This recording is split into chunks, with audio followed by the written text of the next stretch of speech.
Dear friends, hello everyone. In this video, I will show you how you can change your Facebook page name. Before the video, be sure to subscribe to our channel. Like this video and don't forget to write comments. So, dear friends, let us get to our topic. Open the Facebook application, please. After that, go to the menu at the bottom.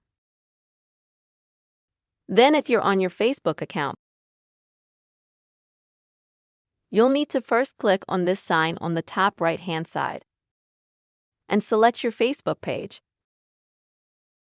After you select your page and switch to it, in the same way on the bottom right, click the menu, then the gear at the top to open the settings.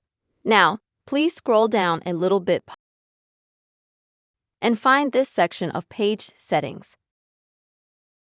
Now click on the name,